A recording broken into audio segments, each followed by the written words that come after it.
What's going on, everybody? My name is Michael Weer, and today we are going to talk about a brand new movie called 65 million years ago. The movie is about dinosaurs on Earth and man's first encounter with them, so I wore my Jurassic Park shirt. I ended up packing this. It wasn't on purpose, and then I was like, well, if I have to do a review for 65, might as well wear the Jurassic Park shirt. So 65 million years ago. Let's do the review.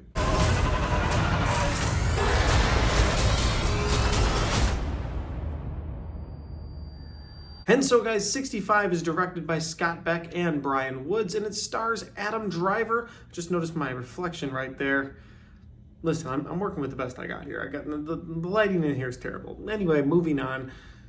So Adam Driver stars in this movie. That really threw me off for a second there. I'm going to leave it in. So Adam Driver stars in this movie, and Adam Driver is an astronaut / people transporter. They fly in his space shuttle. They go into cryosleep, and he does not go into cryosleep. He wastes his life transporting them from planet to planet. And then one day while he's doing his job, his ship gets hit with an asteroid, and he crash lands on Earth 65 million years ago. Now, the trailers weren't very clear, and the job of the trailer is not to give you the whole plot, so I wasn't mad at that, but the trailer made it seem like maybe he went through a black hole, but that was just my speculation beforehand. So if you watched any of the stuff I did on this beforehand, that's why I thought that. But no, it just turns out that this is all taking place 65 million years ago. So there was another planet at some point in the galaxy that had humans, and those humans got so advanced that they flew people into space. And not just into space, but like transported them from planet to planet, but they didn't know about Earth yet. And so when he crash lands on Earth 65 million years ago, there's no people, only dinosaurs. And so after crash landing on this planet, Adam Driver and the only other survivor of this ship, a little girl named Koa, have to make their way to a mountaintop where the escape pod landed when the ship crashed down to Earth. So he's got some of his technology working because he can kind of navigate to where that escape pod is, and he has a ton of his weaponry, which he's definitely going to need because it's 65 million years ago and there's dinosaurs everywhere. And honestly, that's what got me into the theater in the first place, so I was glad he had his guns. If that sounds like an interesting concept to you, you should probably go check this movie out in theaters, but if it doesn't sound like an interesting concept to you, like, I get it. It's kind of a weird sci-fi space, also dinosaurs thrown in there. Like, you have to like all of those things. And as it turns out, I really like dinosaur, space, and sci-fi, so this worked for me until I went and saw the movie. So, like, I was interested in this movie.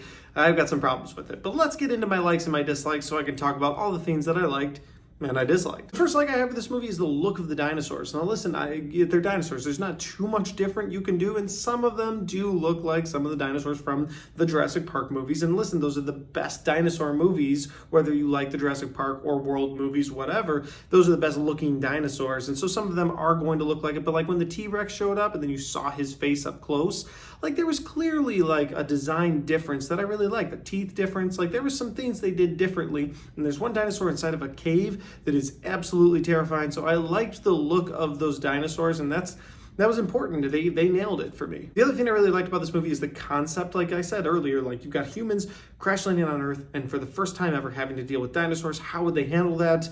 Well, the humans would bring their advanced technology and just shoot them in the head, which is what Adam Driver does to most of the dinosaurs in this movie, but it's just cool to see them interact. And then, of course, you've got the runtime of this movie being my final like of this movie. I appreciate that this movie was a tight hour and a half. I've said it before, but as I get older, the shorter a movie is, the more I'm gonna like it. Like, I really enjoy like a tight hour and a half movie. You didn't need to go any further with this movie. I appreciated that. They didn't drag this thing out to 2 hours and 45 minutes.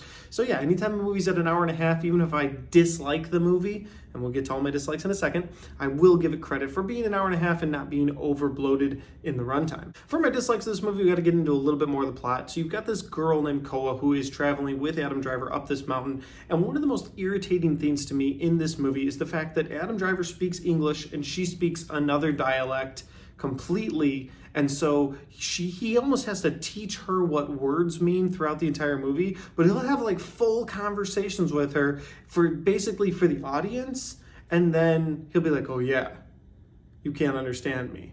But they do that like 6 times in the span of 10 minutes, and you're like, all right, well, at least that's over. And then it's the rest of the movie. So their whole journey, he keeps like screaming words at her so she'll understand what run means, and then she'll say, run. Like, yes, but do you understand that? Do you know what it means? I'm glad you're repeating what you're hearing, but do you understand what that means? And so that was really irritating for the viewer.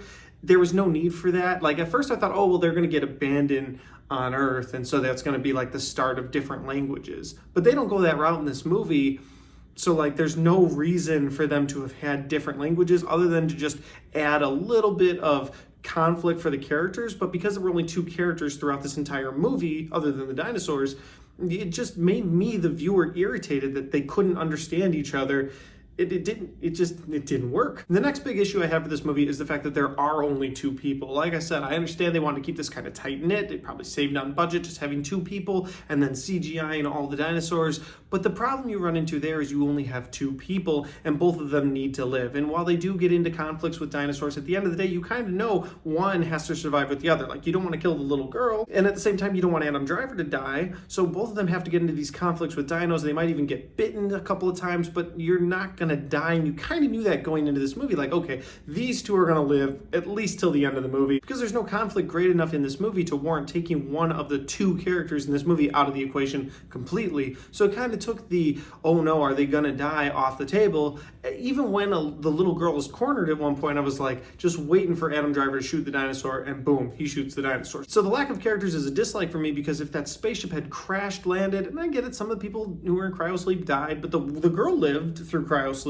So they had like 5 to 10 more people that survived and went with them. I know that's a little more character building. I know that's a little more story. And I understand that I praised this movie for its runtime, and it would have added a little runtime, 15 to 20 minutes, giving those characters a little bit of something. But just having them there so that dinosaurs could eat them and make the stakes a little higher, that would be awesome. Like the girl in the movie, her mother and father die in the crash. I don't feel like that's a spoiler, because again, I already said there's only 2 people in this movie. So they die in the crash, but had they lived and then one of the dinosaurs had eaten one or both of them, and it just came down to Adam Driver and this little girl, it could have been such a better movie in my opinion. And again, maybe you don't need to make it family members, just make it other people so that when these characters are in it, they can get eaten by dinosaurs, because that is what makes Jurassic Park so great, because there's always more characters to get eaten. Yes, I know in the first one, only 5 people got eaten by dinosaurs, but that made the stakes real for the rest of the people in that movie. And then of course in part 2, you have all those soldiers and you're like, I don't know any of you, so you're all gonna get eaten by dinosaurs. And the majority of them do, but that's what makes the dinosaur movie that much more fun, because the stakes are even more real, and they just didn't feel real in this. It was like, well, no, these 2 are gonna make it to the end of the movie. So I've harped on this enough. That's a big dislike I have of this movie. Not having an ensemble of characters to get eaten by dinosaurs just takes it out of you in this movie. You're left like, okay, well, there's going to be conflict, but I'm not too worried about it. Overall, guys, I will say that this was an interesting concept of a movie, and I think it was poorly executed. Like you had a very good concept where humans crash land on Earth and have to deal with dinosaurs, and the playing field's not level, but the humans have advanced artillery where they can actually take out dinosaurs.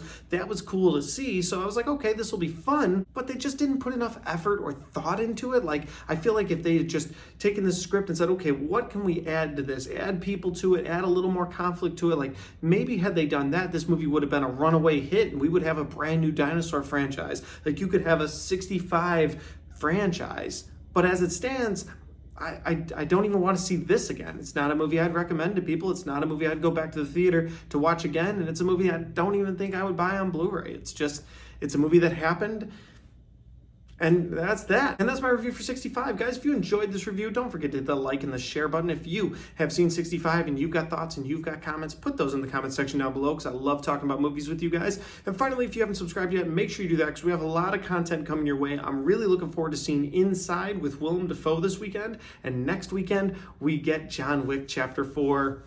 I'm so excited. Okay, that's all I got. See you next time.